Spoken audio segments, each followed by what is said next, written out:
Hai, Assalamualaikum warahmatullahi wabarakatuh. Oke, video saya kali ini masih tidak akan berbeda dari video-video saya sebelumnya ya guys. Dan langsung aja, saya akan masih membahas tentang perkembangan kognitif anak. Namun kali ini masih melenceng sedikit gitu ya. Kali ini perkembangan kognitif Vygotsky. Nah, apa sih dari bahasa tadi kayaknya udah banyak banget tumbuh pertanyaan dan sebagainya. Perkembangan kognitif dan bahasa anak-anak tidak berkembang dalam suatu situasi sosial yang hampa. Vygotsky tidak setuju dengan pandangan Piaget bahwa anak mempelajari di dunianya sendiri dan membentuk gambaran realitas batinnya sendiri. Vygotsky menekankan bagaimana proses-proses perkembangan mental seperti ingatan, perhatian, dan penalaran melibatkan pembelajaran menggunakan temuan-temuan masyarakat seperti bahasa, sistem matematika, dan alat-alat ingatan lainnya.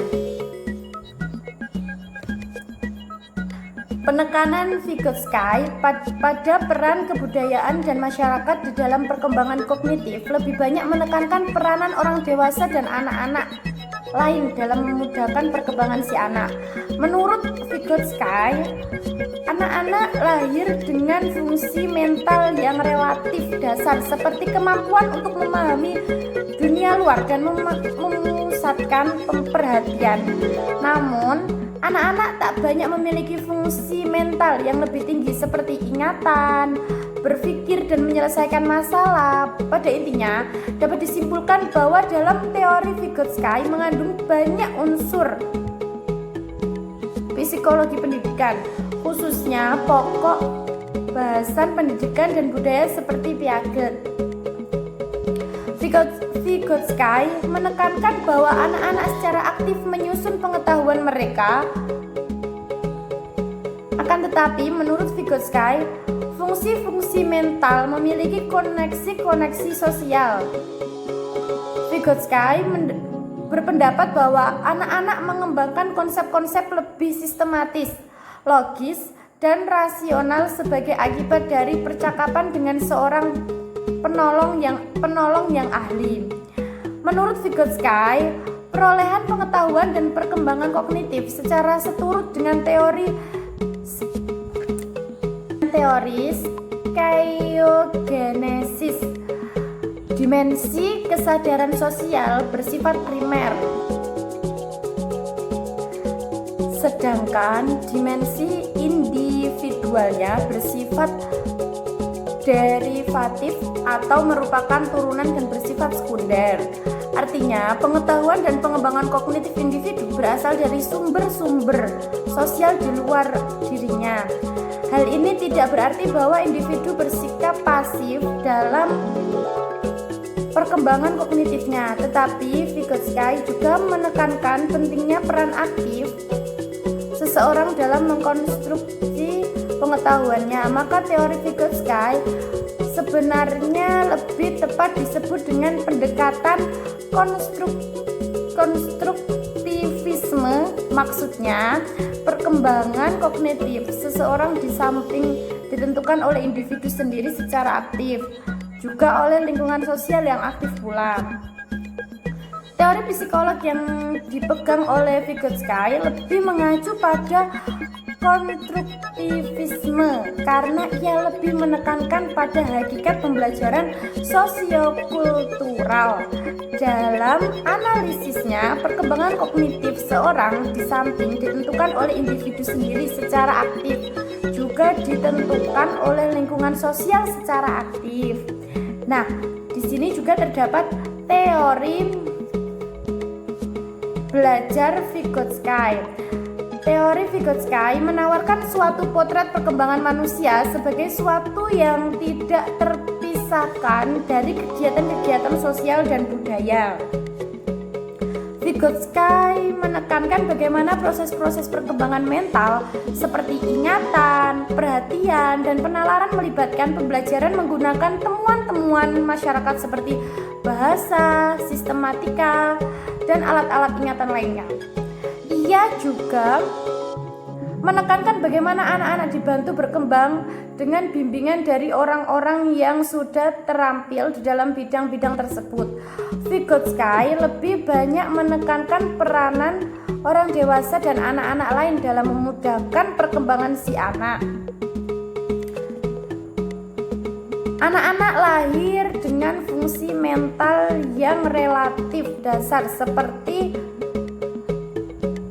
menuntut untuk memahami dunia luar dan memusatkan perhatian. Namun anak-anak tak banyak memiliki fungsi mental yang lebih tinggi seperti ingatan, berpikir dan menyelesaikan masalah. Fungsi-fungsi mental yang lebih tinggi ini dianggap sebagai alat kebudayaan, tempat individu hidup, dan alat-alat itu berasal dari budaya. Alat-alat itu diwariskan pada anak-anak oleh anggota-anggota kebudayaan yang lebih tua selama pengalaman pembelajaran yang dipandu dengan orang lain secara berangsur menjadi semakin mendalam dan membentuk gambaran batin anak tentang dunia. Karena itulah, berpikir setiap anak dengan cara yang sama dengan anggota lain dalam kebudayaan.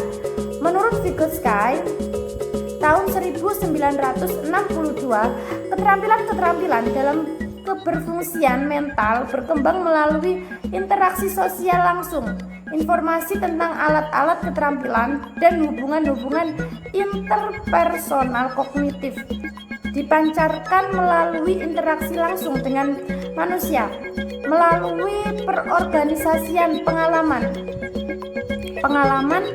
interaksi sosial yang berada di dalam suatu latar belakang kebudayaan ini. Perkembangan mental anak-anak menjadi matang. Nah, lanjut lagi. Meskipun pada akhirnya anak-anak akan mempelajari sendiri beberapa konsep melalui pengalaman sehari-hari, Vygotsky percaya bahwa anak akan jauh lebih berkembang jika berinteraksi dengan orang lain. Anak-anak tidak akan pernah mengembangkan pemikiran operasional format tanpa bantuan orang lain.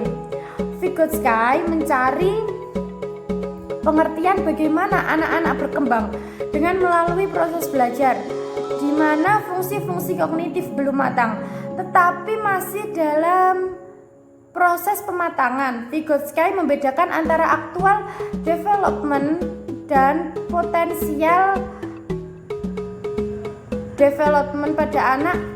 Aktual development ditentukan apakah seorang anak dapat melakukan sesuatu tanpa bantuan orang dewasa atau guru, sedangkan potensial development membedakan apakah seorang anak dapat melakukan sesuatu, memecahkan masalah di bawah petunjuk orang dewasa atau kerjasama dengan teman sebayanya. Di sini terdapat beberapa konsep, yakni yang pertama adalah konsep zona perkembangan proksimal atau biasa disingkat dengan ZPD. Yang kedua ada konsep scaffolding. Yang ketiga ada konsep bahasa dan pemikiran. Nah, ketiga konsep tersebut pada dasarnya teori-teori Vygotsky dibesarkan pada tiga ide utama tadi. Pertama, bahwa intelektual berkembang pada saat individu menghadapi ide-ide baru dan sulit menggantikan ide-ide tersebut dengan apa yang mereka telah ketahui. Yang kedua, bahwa interaksi dengan orang lain memperkaya perkembangan intelektual. Yang ketiga, peran utama guru adalah bertindak sebagai seseorang membantu dan mediator pembelajaran siswa. Saya kira cukup atau masih ingin dilanjutkan lagi, tapi saya kira sudah sangat cukup sekali untuk penjelasan saya tadi. Jadi kurang lebihnya saya mohon maaf yang sebesar-besarnya apabila saya melakukan banyak kesalahan pembacaan dalam bahasa Inggris tadi, karena saya sendiri masih kurang baik dalam pelafalan bahasa Inggris saya. Jadi kurang lebihnya Saya mohon maaf yang sebenar-benarnya. Semoga Anda tidak lupa dengan jempolnya. Dan saya mohon maaf dan terima kasih banyak sudah menonton sampai akhir. Assalamualaikum warahmatullahi wabarakatuh.